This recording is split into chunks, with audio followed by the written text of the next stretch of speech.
Bonjour à tous et bienvenue sur ce tutoriel dédié au web scrapping.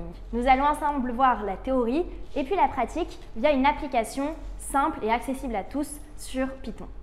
Le web scrapping est une technologie qui permet de récupérer de manière automatisée des données provenant du web. Le web scrapping permet d'extraire des données et informations qui sont présentes sur des sites web et de les transformer en d'autres formats plus exploitables, comme Excel ou CSV. Elle connaît actuellement une popularité croissante. Nous vous ferons une brève description de ce qu'est le web scrapping, nous discuterons de ses intérêts, puis nous verrons un exemple concret d'application du web scrapping sous Python.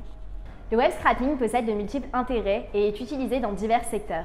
Dans la surveillance des prix, surveillance des concurrents, suivi des tendances de produits, prise de décision en matière d'investissement.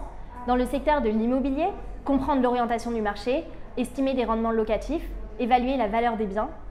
Dans l'analyse des sentiments, prise de décision en matière d'investissement, surveillance des produits, ou encore dans le suivi de l'actualité, en campagne politique, en analyse des sentiments du public en ligne.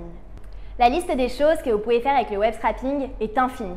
Après tout, il faut juste savoir ce que vous pouvez faire des données que vous avez récoltées et quelle en est leur valeur. Donc, maintenant que vous connaissez les bases du web scrapping, vous vous demandez probablement quel est le meilleur moyen de scraper le web. La réponse est évidente, il y a énormément de moyens.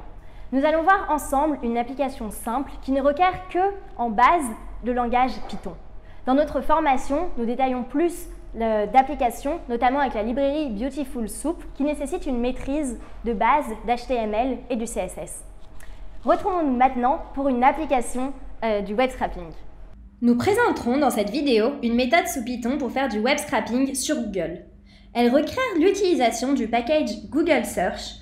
Le but de ce notebook sera dans un premier temps d'obtenir des résultats de recherche sur Google pour des phrases de recherche spécifiques, puis de scraper le contenu des résultats de la page à l'aide du package Google Search. Dans un second temps, nous scraperons un article web à l'aide du package Newspaper. Nous pouvons d'abord importer la bibliothèque via Google Search et Newspaper. Nous souhaitons donc identifier et quantifier les articles de presse d'un sujet d'intérêt majeur, la parité en intelligence artificielle. Dans ce cas, je vais y trouver tous les articles relatifs. Donc ici, nous demandons de chercher les 10 premiers articles sur Google concernant la parité en intelligence artificielle et je veux que ces articles soient en français.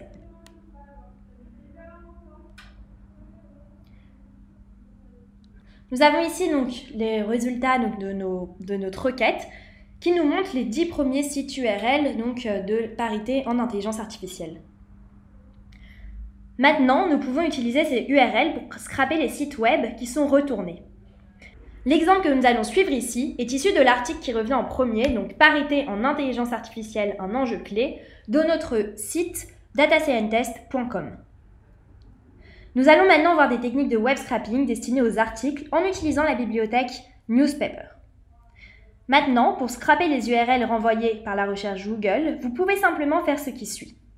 Il s'agit donc ici de prendre l'URL, du site que nous voulons, puis de saisir l'URL, de le télécharger, de l'analyser pour que vous puissiez accéder au contenu. En utilisant donc ici article.text, vous pourrez afficher le texte de l'article. Voici donc le texte de l'article, parité en intelligence artificielle, un enjeu clé, que vous pouvez donc retrouver bien sûr sur notre blog. L'une des caractéristiques les plus intéressantes de la bibliothèque Newspaper est qu'elle intègre des capacités de traitement de langage naturel et peut renvoyer des mots-clés, des résumés et d'autres informations intéressantes. Article.nlp, c'est ce qui fait fonctionner le traitement de langage naturel. Je vais donc l'activer. Donc maintenant nous avons article.authors qui renseigne le nom de l'auteur. Donc ici nous avons Nathalie, Gary et Thibaut. Article.publishdate qui nous donne la date de publication. Donc l'article a donc été publié en 2020, le 28 mai 2020, à 7h50 et 37 secondes. Article.tuxt que nous avons vu qui nous renvoie le texte. Article.topimage qui nous renvoie l'URL de l'image. Article.summary, qui renvoie le résumé de l'article, donc c'est une fonction très intéressante. Et enfin, article.keyword qui nous donne les mots-clés de l'article. Donc ici, nous voyons que les mots-clés de cet article sont femme, artificielle, intelligence, parité, enjeux, clés. Donc ce sont des mots-clés que nous attendions à avoir dans un article qui parle de parité dans l'intelligence artificielle.